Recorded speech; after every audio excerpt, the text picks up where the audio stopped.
It began with a crack. Not thunder, not rockfall. Just a sharp, sudden snap echoing through the thin alpine air like something ancient breaking loose. July 14th, Glacier National Park. Elevation: 7,800 feet. A team of biologists, part of an ongoing climate impact study, were climbing along the southern face of Harrison Glacier when they heard it. At first, they thought it was just ice shift common in the summer months as glacial edges melt and sag. But as they rounded the ledge, what they saw wasn't erosion. It was emergence. Half buried in runoff, protruding from a pocket of collapsing melt, was a piece of red nylon, torn, faded, frayed. The color wrong for natural debris. One of the researchers stepped closer, boot crunching over melting scree, and bent to pull it free. That's when they saw the shape beneath it. A backpack. Wedged under frost-hardened earth and a web of ice-veined roots, it was partially exposed, as if the mountain itself had been protecting it until now. Still zipped, still intact. Caked in soil but unmistakably man-made. The kind you'd see in a gear catalog or slung over the shoulder of a college student between classes. What chilled them wasn't just the suddenness of the find, it was the location. This area wasn't accessible by trail, it was miles from any known route. The terrain, brutal, vertical, and isolated. No one should have been here. The team radioed it in. Park authorities arrived within hours. The perimeter roped off, drones scanning the area, boots replacing scientific instruments. As more ice gave way beneath the sun's slow assault, other objects surfaced. A hiking boot, a steel thermos, a cracked solar-powered GPS device. Each item told a story, and each story didn't make sense. None of it belonged there, yet there it was. By morning, they confirmed the bag's contents: water-damaged journals, laminated plant tags, and a university patch stitched onto the inner lining University of Montana Environmental Sciences Department. The patch wasn't just a clue, it was a time capsule.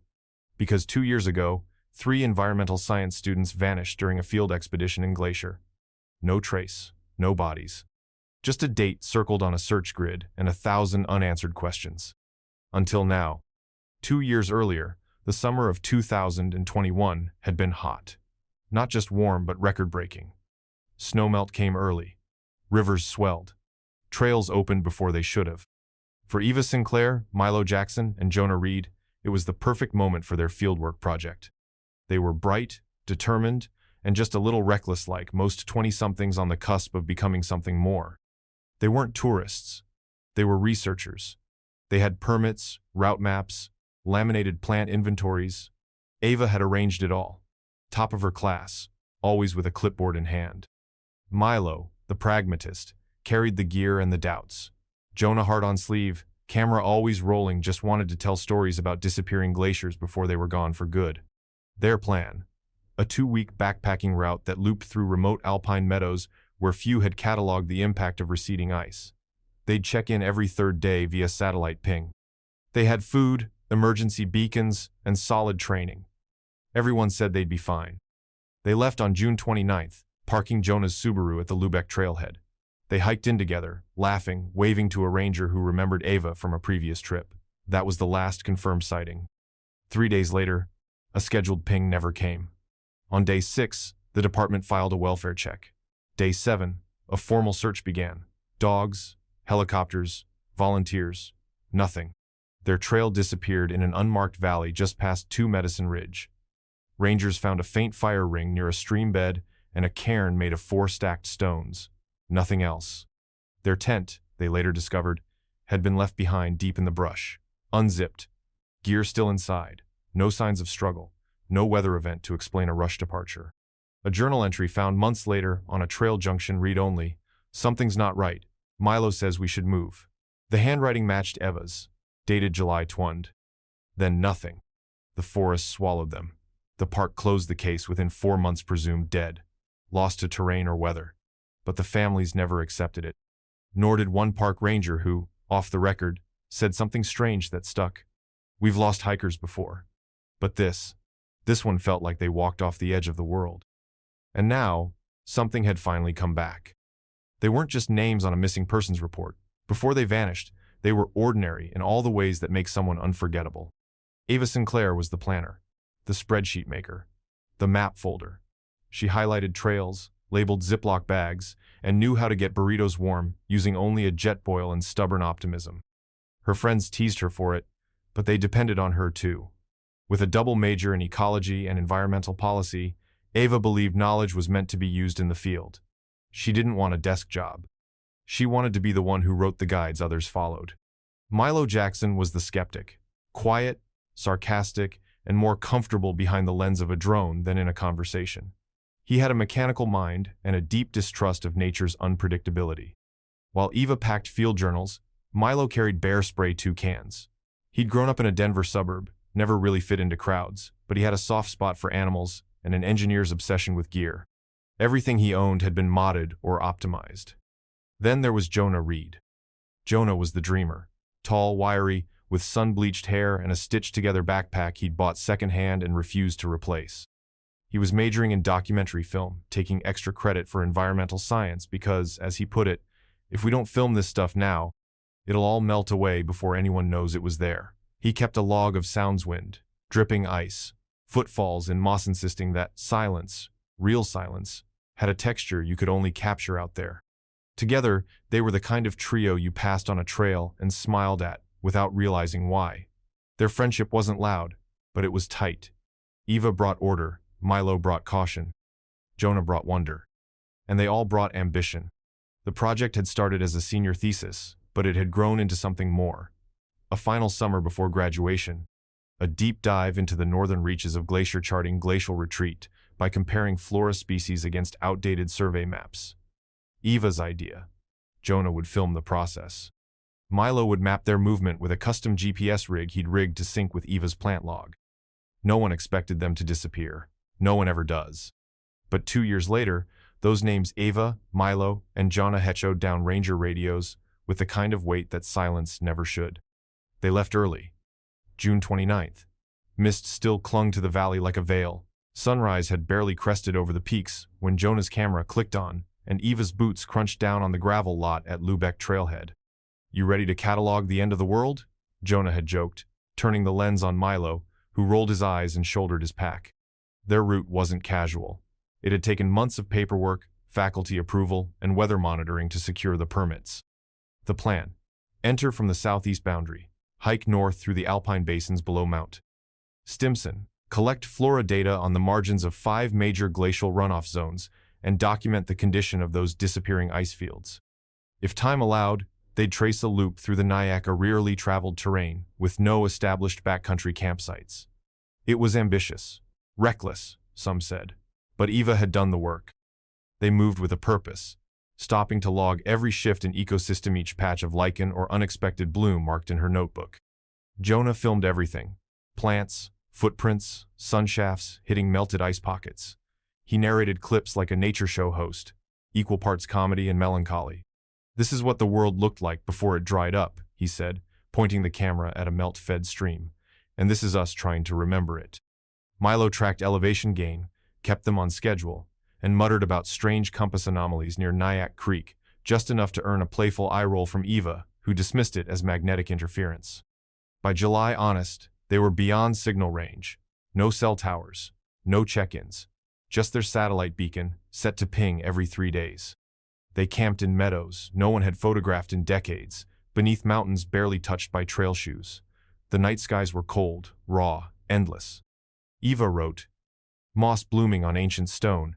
It feels like we're watching the earth breathe." But something else started creeping into Jonah's footage. Not wildlife, not weather. Patterns, stone stacks, scratches on bark, shapes too precise to be accidents. Milo noticed it first. "Someone's been here," he said. "Recently." Eva said it was probably survey markers. Jonah wasn't so sure. None of them knew it yet, but they were no longer just studying Glacier's wilderness. They were walking into it. The last proof of life was a blurry photo.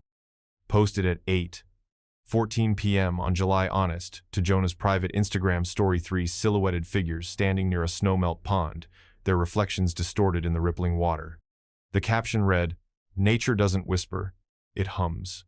He geotagged it. Deep in it. That was it. No likes, no comments.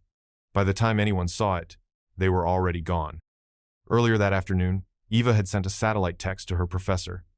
"Nyack zone reached. Glacial exposure higher than expected. Collecting samples. ETA, Lubeck Trailhead. July 7. That check-in aligned with their planned route. It wasn't flagged. No cause for concern. Weather was clear. Supplies were adequate. Everything was textbook. But when the July 4th check-in came and went without a ping, no one noticed at first. The holiday had people distracted. The department assumed it was technical sat beacons, weren't foolproof. Besides, the group wasn't due back for 3 more days. Plenty of time. Except no one knew about the second text. Jonah had messaged his younger brother Kyle on the morning of July 20. A single sentence. Bro, you'd love this place. Feels haunted, but in a good way. Attached was a 12-second video fog curling through alpine pines, something off-screen catching Jonah's attention before the clip abruptly ended. The timestamp showed 6:42 a.m. After that, nothing. The beacon remained silent. No more pings, no calls, no uploads. The digital thread tying them to the rest of the world simply snapped, and no one realized it had happened until far too late. Because the thing about people who disappear is they don't announce it, they just fade. Quietly, cleanly, like footprints in melting snow. When July 7th passed without a return, no one panicked. Not right away. Backcountry hikers ran late all the time. A busted ankle, a cold creek crossing. Maybe they'd stopped to film something. Maybe the beacon died. But by morning of the 8th, Eva's mother had called twice. Milo's dad left a voicemail. Jonah's brother texted 3 times in a row. Hey, you good? You back? Seriously, dude. Answer. Silence.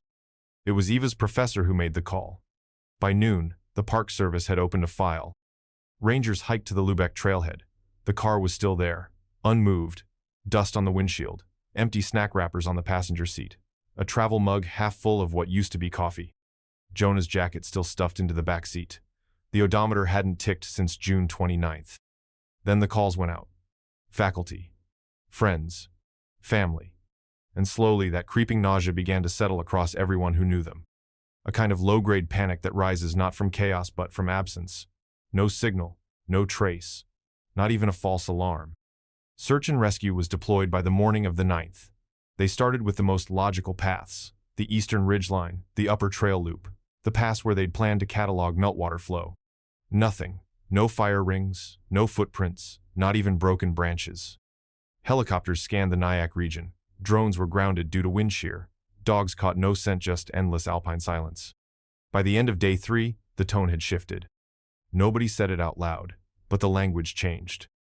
From missing hikers to presumed off route. From delay to incident. Words softened to make room for hope, but the truth was already whispering underneath. Something was wrong. Something had gone very, very wrong. The first search team was small. 6 rangers, 2 dogs, and a single helicopter on standby. Glacier's terrain wasn't known for giving up secrets easily, especially not in early July when runoff turned paths into streams and avalanche debris still lingered in high passes like skeletal scars. They started at the Lubeck trailhead and moved west, retracing the group's known route with topographical maps and weather logs in hand. The idea was simple. Find signs of passage, campfire remains, boot prints, dropped gear, anything. They found nothing. By the afternoon of July 10th, clouds began to close in. Temperatures dropped.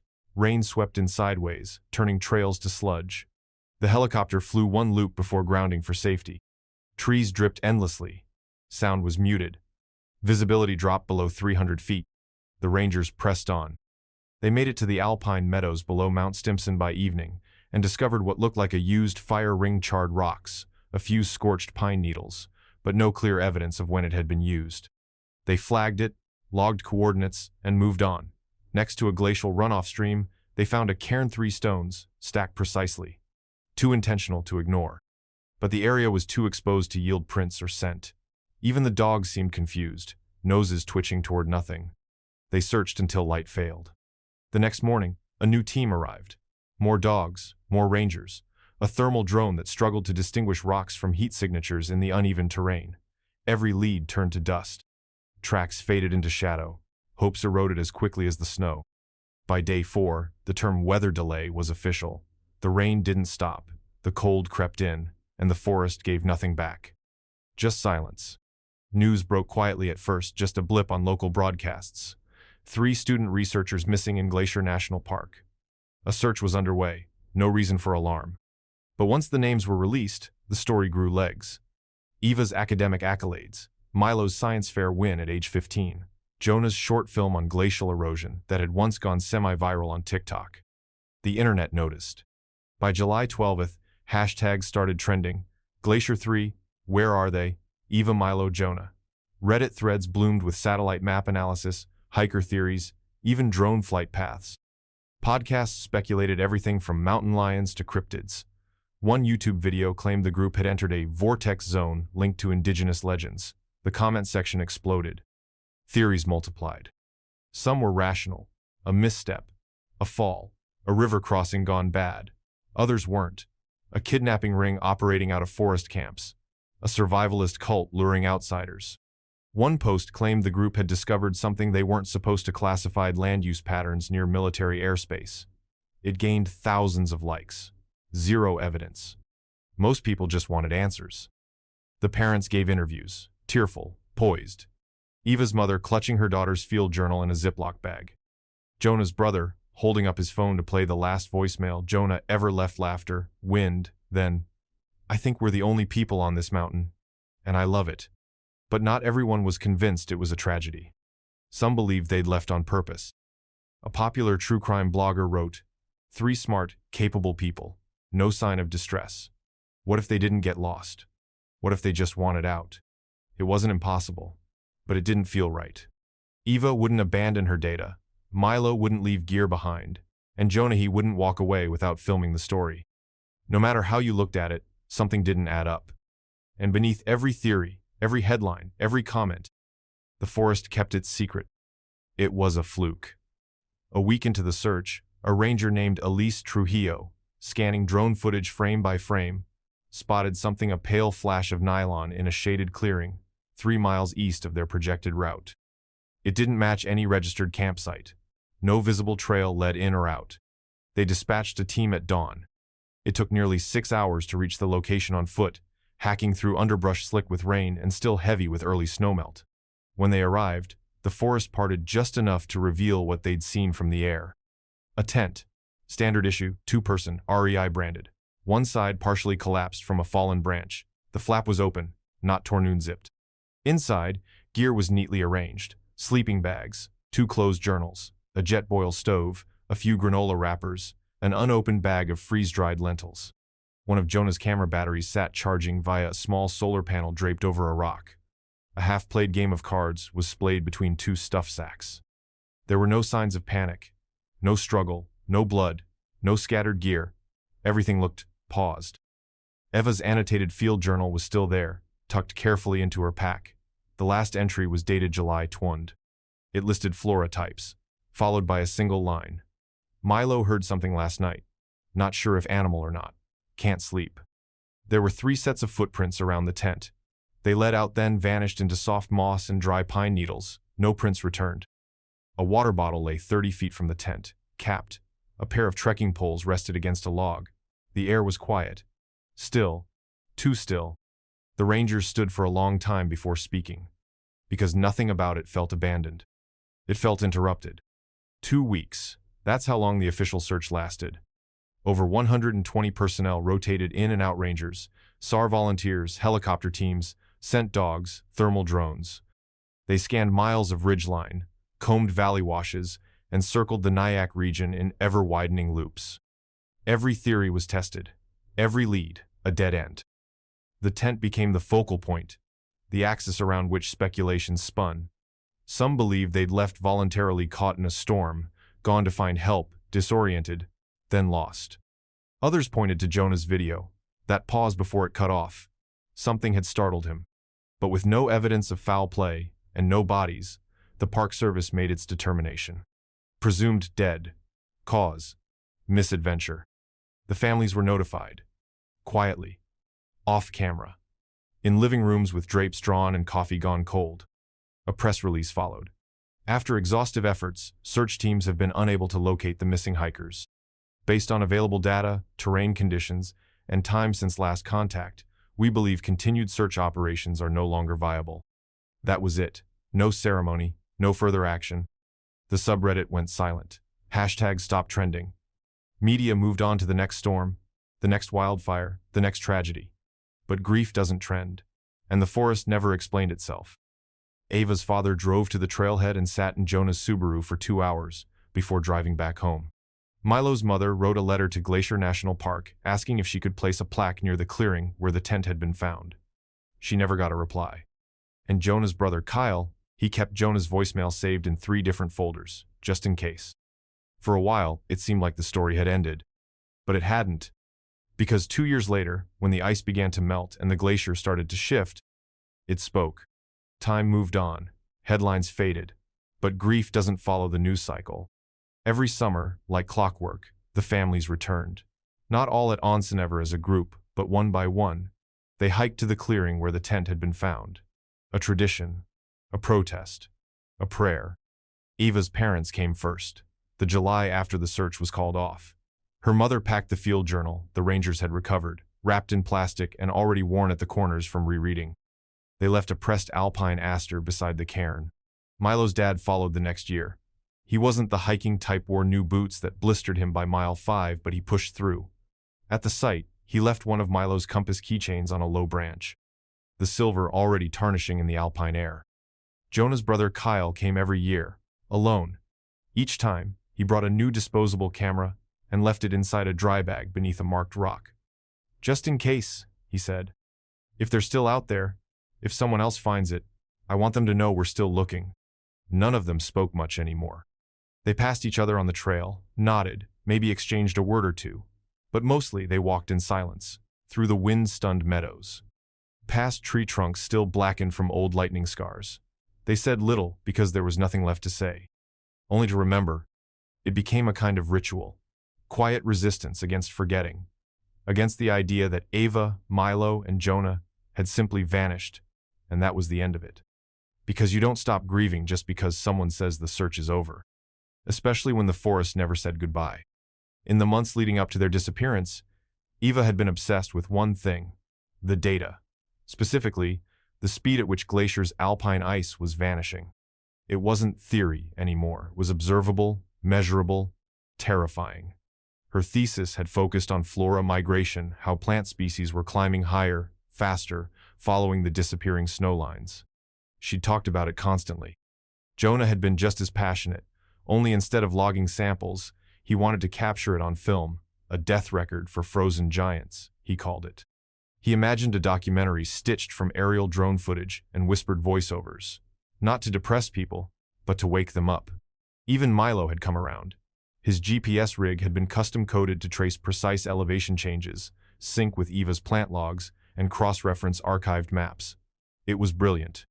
And when he spoke about it, for once, he looked proud. That summer, they'd planned to document the edge of Harrison Glacier's massive, now retreating by meters every season. No tourists ever went that far. No park signs marked its slow demise. But they wanted to show the world what was being lost. That's why their disappearance hit differently. Because it wasn't just about 3 missing students. It was about the mission they never finished. Professors still cite Eva's preliminary field data in climate papers. Jonah's videos are used in classrooms to teach awareness. Milo's tracking code was repurposed into an app used by researchers in Patagonia. And yet, none of them ever saw the impact they made. None of them returned with their story. They'd gone out to document a vanishing world and became part of it. Now, each year, the glaciers recede a little more.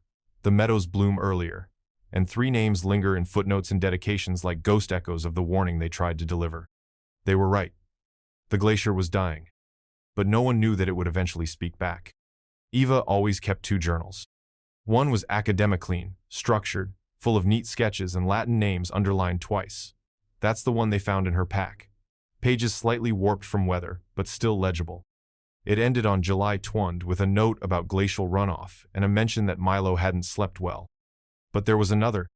Her professor at the University of Montana, Dr. Lowell, mentioned it during a memorial lecture the following fall. Offhand at first, like it wasn't a big deal. Eva was always writing.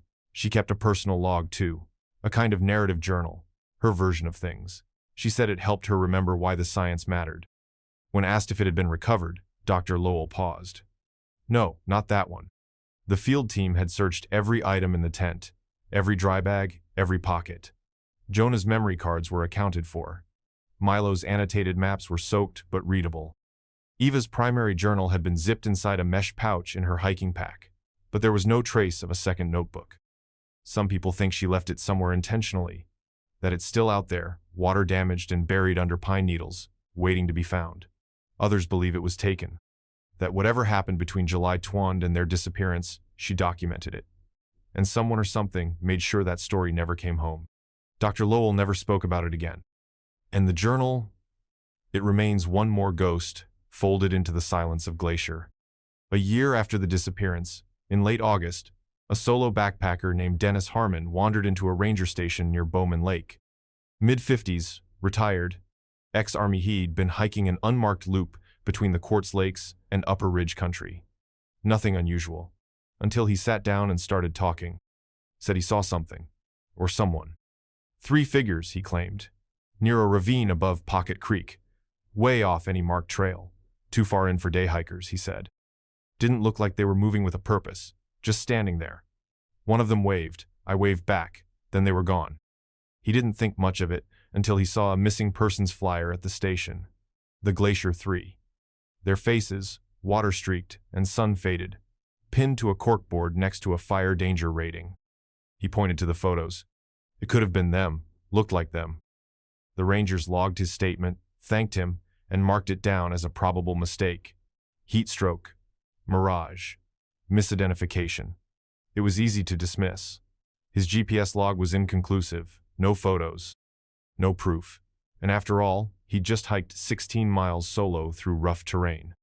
But Dennis didn't waver. I know what I saw, he said.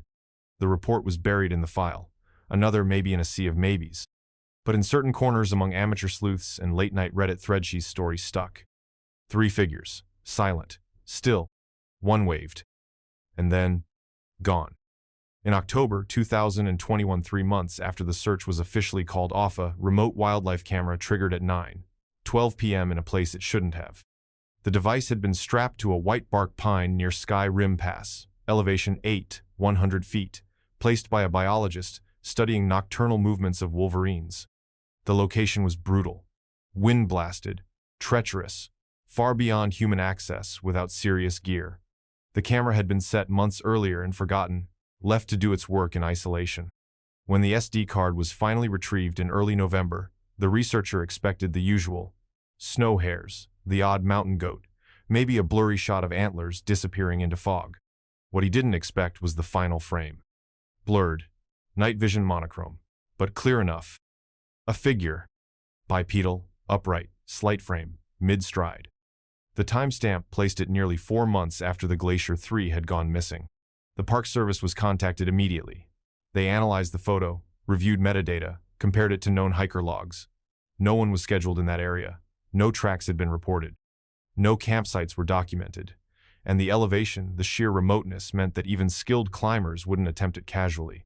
The official response was cautious. Unidentified motion, triggered capture, no conclusive evidence of human activity. Unofficially, though, people started whispering. Not about predators, but about survival. Once the Skyrim photo leaked first on a niche climate science blog, then shared across forums, it didn't take long for the story to fracture. Some believed it confirmed what they'd always suspected. The Glacier 3 didn't die. They walked away. But from what? Reddit lit up with speculation. A theory took hold. They'd gone off-grid, found something, left society, willingly. They were too smart, too prepared.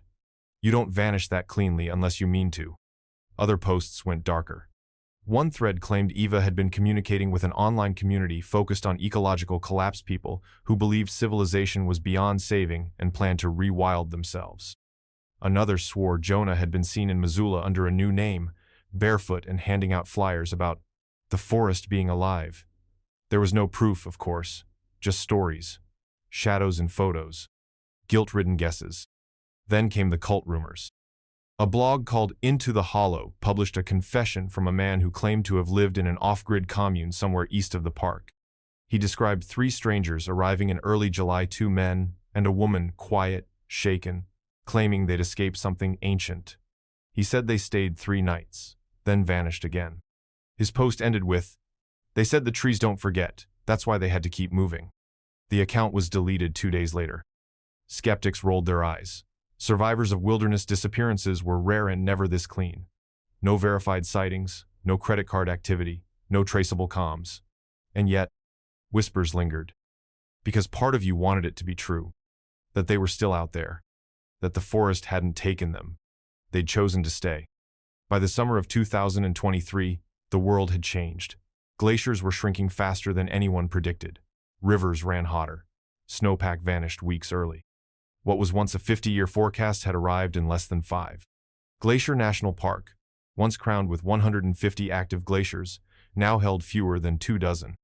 A team from the University of Montana funded by a federal climate resilience grant was dispatched to study the accelerated melt. The mission: map the eastern face of Harrison Glacier, collect soil and water samples, and monitor vegetation at elevations previously considered unreachable. No one spoke aloud what many of them were thinking. This was where Eva Sinclair, Milo Jackson, and Jonah Reed had disappeared. 2 years to the week. The new team was young. Fresh graduates, PhD candidates, hardened field techs. Most weren't local.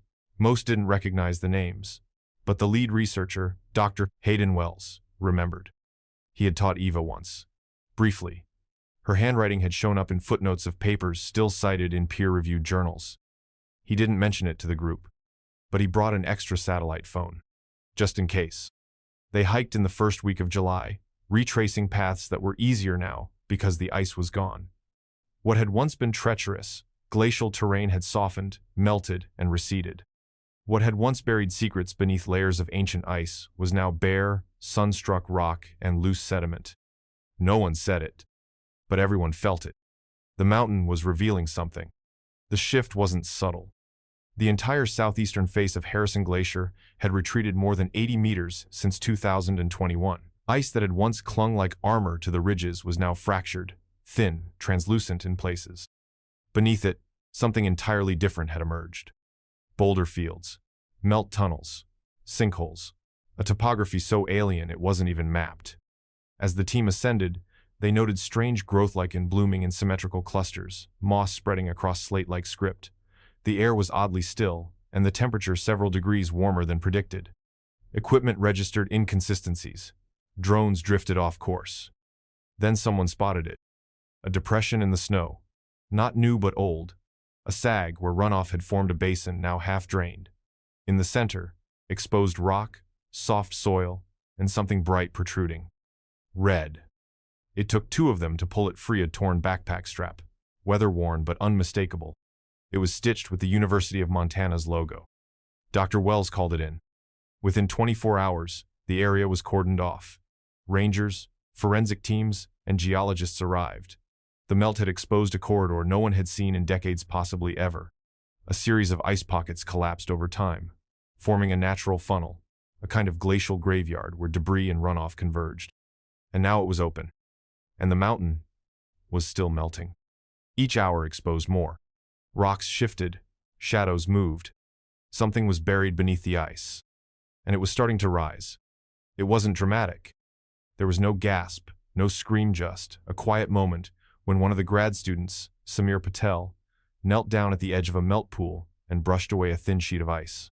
There it was, a boot, partially embedded in the slush, weathered almost beyond recognition. The heel gone, laces rotted, the leather bloated with years of glacial compression. At first it looked like just another piece of gear discarded by time, but the shape was too intact, the positioning too unnatural. Samir radioed it in, his voice low, shaking. A forensic team arrived within hours. They marked off a perimeter, set up thermal blankets to slow the thaw, and worked with gloved hands and warm water, slowly freeing the boot from its icy tomb. Inside was the partial remnant of a sock, degraded but still holding traces of organic matter, skin, fibers, DNA. Back at the lab in Kalispell, the analysis didn't take long. The boot belonged to Jonah Reed. There was no question. When the results came back, no one cheered, no one spoke. The email just sat in inboxes, heavy and still. It was the first physical proof, the first body part, the first truth. For 2 years, the Glacier 3 had been a mystery. Now, one of them was real again, and he hadn't wandered off. He had died here, frozen in the place he came to study. The questions multiplied. If this was Jonah, where were Eva and Milo? Why had none of the original search efforts come close? And what else did the ice still hide? Within 48 hours, Glacier National Park was no longer just a park. It was a recovery zone. Authorities moved fast. The area around the melt basin was closed to the public. A white tent went up. Rangers manned the perimeter. Helicopters rotated out personnel, gear, and equipment. Portable heating rigs were brought in just warm enough to soften the upper crusts without collapsing the fragile melt structures below. Excavation teams worked in shifts, assisted by geologists, glaciologists, and forensic anthropologists. A grid was established. Every item tagged, cataloged, photographed. Every inch of exposed soil treated like a crime scene, because no one was ruling anything out. By the third day, pieces began to surface as scraps of nylon, a torn beanie, part of a titanium camping spork, then something stranger, a cracked solar battery charger that had been modified with copper wiring. It matched the specs of Milo's GPS rig. They were close. And yet, the deeper they dug, the more uneasy everyone became. The melt basin extended farther than predicted, layers beneath layers, ice within ice. At the edge of one section, a crevasse began to open thin, dark, leading somewhere no light reached. A path, or a tomb. No one knew yet. But the glacier was bleeding secrets. And it wasn't finished. On day 5 of the excavation, the team broke through a lower ice pocket. What they found wasn't wreckage. It was a second camp, not a continuation of the first. This wasn't Jonah's group's gear. No sleeping pads, no jet boil stoves, no branded anything. This was older. Stranger. The tent, if it could be called, that was made of stitched canvas, rotted nearly to threads, poles fashioned from tree limbs, sharpened at the ends, a fire pit made of soot-blackened rock, charred bones nearby, too small to be animal, and then the carvings. On a flat stone near the center of the camp, someone had etched symbol-screwed spirals, hash marks, and a shape resembling a pine tree split in two. Similar symbols were later found carved into nearby bark, some barely visible beneath a sheen of moss. It wasn't art. It wasn't random. It was communication. There was no way to date the camp precisely, but geologists estimated it had been sealed beneath ice for years, possibly decades. The primitive nature of the materials suggested pre-modern techniques, or at least the deliberate avoidance of manufactured goods. The layout was minimal, but intentional, functional. But one thing was unmistakable. This was not a ranger camp, not a survivalist base. This had been a hideout, or a sanctuary, or something worse. Dr. Wells called in the National Park Service's Cultural Resource Team, but even they were unsure what to make of it. Off-grid, one expert muttered. Too off-grid. None of this explained Jonah's boot. But it suggested something bigger, something older. The theory began to spread among the excavation team, unspoken but constant. What if the Glacier 3 hadn't just vanished into wilderness? What if they found something they weren't meant to? It was frozen inside a compression pocket, protected by a zippered pouch lined with waterproofing and fleece. Ava's digital camera. Black. Scuffed. Weathered. A Sony Cybershot mid-range, nothing fancy. When the techs thawed it, moisture pooled inside the battery compartment. The SD card was pried out with tweezers, placed in a lab-grade reader, and everyone held their breath. There were 62 images. The first dozen were standard. Alpine plants, glacial striations, Jonah smiling through the lens. Flora tags laid next to moss patches. One image showed Milo adjusting his modified GPS rig with Eva mid-note in the background. They were laughing. Then, the photos changed. Fog-shrouded trees. Stones arranged in circles. One image caught something in the distance blurry. Humanoid, but indistinct. The flash reflected off eyes. Or maybe it didn't. The final 5 photos were taken hastily. Smeared motion, low light. Eva's hand in the corner of one frame, reaching. Another showed Milo half-turned flashlight cutting through trees. Then a photo of stacked stones with what looked like dark liquid smeared across one. And the last image, Eva's face. Partially lit, mouth slightly open, eyes wide, not screaming, but not calm either. Behind her, faintly, another figure. The angle suggested she took it herself. A reflex. As if she knew something was there, and that she was about to run. They were lodged beneath a slab of ice-locked shale, pressed flat like leaves in a forgotten book.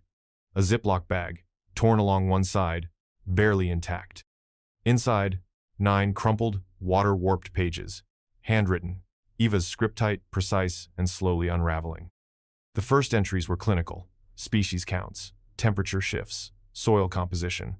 But as the days progressed, the tone changed. July 20, 11:47 p.m. Something moved outside camp, not wind, no tracks this morning, but I know what I heard. July 3rd. Jonas says he saw someone near the ridge, just standing. Vanished when he called out. Milo thinks it was a trick of light. I'm not so sure. July 4th. We found more stacked stones, perfect symmetry. New. They weren't there yesterday. We didn't build them. The last 2 pages read more like confession than field notes. July 5th, 9 a.m. I don't think we're alone. I think we've crossed into something else. Jonah wants to go higher, says we'll get perspective. Milo's not sleeping, neither am I. We feel watched. No followed. Final entry. We heard voices tonight. Low. Chanting maybe. No lights. Just sound. We pack to leave. Heading west. Away from the pass. We have to get out. We have to move now. The ink was shaky, the spacing erratic. Between the lines, tiny etching circles, slashes, repeated patterns. Almost involuntary. The journal didn't end in panic. It ended in fear. And the kind of fear that doesn't shout, it whispers. On day 9, while surveying the melt basin's edge, the geology team noticed a wind shift near a wall of exposed granite. Not a sound, but a feeling. Cold air spilling from somewhere it shouldn't. A test drone was sent first, maneuvered into a jagged break in the rock. It descended 8 meters and vanished. They followed. What they found was a narrow entrance, previously buried beneath centuries of ice. Now, with the glacier retreating, it was opaque, a narrow, downward winding shaft framed in broken stone. A cave. But not natural. The opening had markings. Not scratches. Not erosion. Deliberate carvings. Symbols. The same ones found at the frozen camp spirals. Split trees. Jagged hash lines, now etched deeply into the stone face.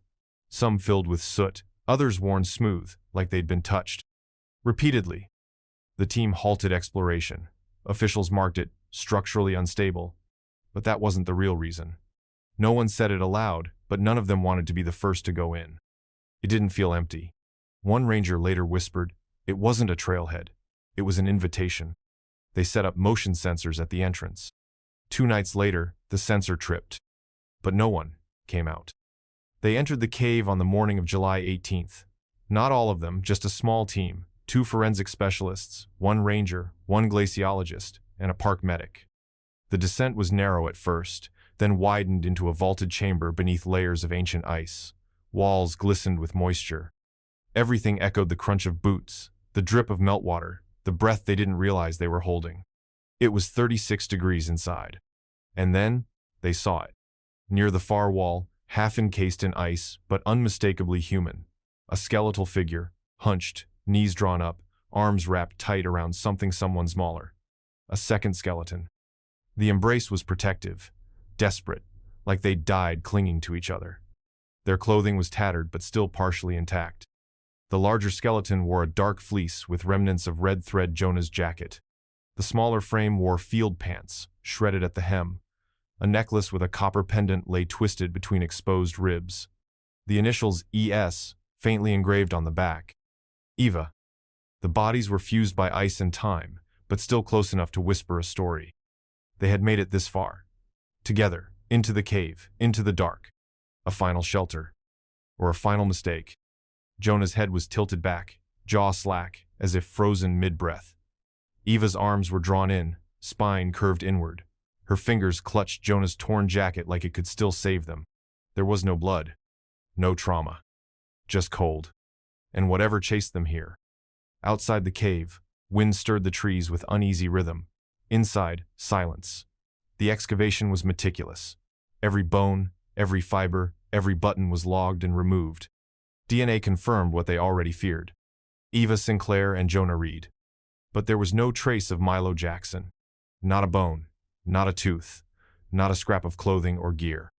He wasn't there. Theories swirled in whispers. Did he die elsewhere? Get separated? Or survive? Eva's final journal pages hinted at tension Milo's paranoia, his insomnia, the way he wanted to leave. Jonah's footage showed him looking past the camera more than once, eyes tracking something no one else saw. Had he gone ahead? Had he gone back? Or had he gone somewhere the others couldn't follow? The cave had no other exits, no side tunnels, just one way in, one way out. And yet, Milo was gone. The rangers combed the surrounding area. Drones scanned the valley. Dogs were brought in again. But the scent trail ended at the cave's entrance. Some said he'd fallen into a crevasse. Others believed he'd kept running, deeper into the wilderness, into some other shadow the forest had never given up. But the families knew one thing for certain. Only 2 came to rest in the cave. The third was still out there. Somewhere. The cave had been fully processed. Or so they thought. It was on the second exterior sweep, a forensic ranger checking a sloped rock outcrop about 40 feet above the entrance when he saw it. A carving. Not deep, not ornamental, just words, hastily scratched into the stone face with something sharp, the letters jagged, uneven, as if chiseled in panic. I had to leave. They wouldn't follow. No signature, no timestamp, but everyone knew whose hand had made it. Milo Jackson. The phrasing was chilling not just for what it said, but for what it didn't. Who wouldn't follow? Eva and Jonah? Or something else? Why was it carved up there, outside the cave, instead of near the bodies? They photographed it, cordoned it off, and debated its meaning for hours. Rangers, psychologists, linguists, everyone had an interpretation, none agreed. Some believed it was a message of escape Milo had tried to lead them out, but they were too weak or too afraid. Others saw it as a farewell, tinged with guilt, an admission that he'd walked away, alone. But a few, especially those who'd read Eva's journal and studied the cave carvings, felt something darker. Not they, as in his friends. They, as in something else. Something that followed, or refused to follow. Something left behind. The internet lit up again. Photos of Milo's message were leaked within 48 hours. Reddit swarmed. Threads dissected every letter, every scratch. Was it a confession, a warning, a map? One theory took hold fast. Milo survived. He had escaped whatever took Eva and Jonah. He had written the message and kept moving. Maybe injured, maybe changed, but alive. Several supposed sightings followed. A gas station attendant in Butte claimed a man matching Milo's description came in barefoot, paid cash, and left behind a dog-eared field guide. A wilderness outfitter in Spokane swore a quiet hiker bought only iodine tablets and maps, then vanished. No names, no receipts, no proof. Other theories spiraled further. Milo had been chosen, that the cave wasn't just shelter, it was sanctuary, a place of passing, that Milo had been tested and left, not in distance, but in purpose. Cult blogs reposted the rock carving alongside symbols from Eva's journal. He had to leave. They wouldn't follow. It read like scripture to some. Skeptics dismissed it all. They said Milo had broken, mentally fractured under pressure, fled, carved the message in delusion. That if he'd lived, he wouldn't stay hidden. He would have called someone. But those who knew him best said different. Milo was scared of things he couldn't explain, Jonah's brother said in an interview. He wouldn't run unless he believed he had to. What that meant was still unknown. But the carvings in the cave, the frozen campsite, the eyes in Jonah's photos known of it pointed to coincidence. And Milo's message wasn't just a goodbye. It was a riddle, one that Glacier still hasn't answered. The bodies were flown out in sealed transport crates, guided down the mountain by low-flying helicopters under a gray sky that never broke. The families gathered quietly at a ranger station near the park's southern entrance. There was no press, no ceremony, just silence and the smell of pine. DNA confirmed what everyone already knew. Eva Sinclair and Jonah Reed had died sometime between July 5th and July 7th, 2021. Hypothermia. Slow, silent, no trauma, no signs of struggle. Just the cold doing what it does best, taking without notice. The remains were released to their families. Buried side by side, 2 memorials were placed beneath spruce trees on the university's north campus. Flowers appeared every day for a month. Students who'd never met them wept. Professors reread their last assignments, trying to find clues they'd missed. But nothing explained what had truly happened in those final days. Why the trail disappeared. Why they didn't send a final ping. Why Jonah's camera showed shapes no one could name. Why Milo walked away and never came back. Some answers had returned from the ice. But not the truth. Not the full truth. And that was the part that tore deepest. Grief is a wound. Mystery makes it fester. Milo's family held out hope quietly now. No more interviews, no search parties. Just a candle kept burning in a window that faced the northern mountains. Some nights, Jonah's brother said he could still hear that last voicemail. "I think we're the only people on this mountain, and I love it." But he was wrong. They weren't alone. In the end, the story didn't become a warning. It became a mirror. A reflection of what happens when curiosity meets something older, colder, and more silent than we're ready to face. Eva, Milo, and Jonah didn't go looking for myth. They weren't thrill seekers. They were students, believers in data, in patterns, in the scientific method. And still, they vanished. Their story is told in classrooms now, in wilderness safety briefings, in climate seminars that show Eva's annotated maps. Her research lives on. Jonah's footage is still studied by environmental media programs. Milo's tracking code is now an open-source tool. Their work mattered, but their mystery endures. Glacier National Park remains open. Tourists still hike the same trails, snap selfies at overlooks, breathe in that thin glacial air without knowing what was once buried just beneath their boots. Nature doesn't play favorites. It gives beauty and takes it away in the same breath. The Glacier 3 didn't just study the wild, they became part of it. And the forest, for all its silence, gave us only what it wanted to. A boot. A journal. A message on stone. Not a confession. Not an ending. Just a haunting echo, still drifting through wind-churned pine and melting ice. I had to leave. They wouldn't follow. And maybe that's all we'll ever know. This story was brutal. But this story on the right-hand side is even more insane.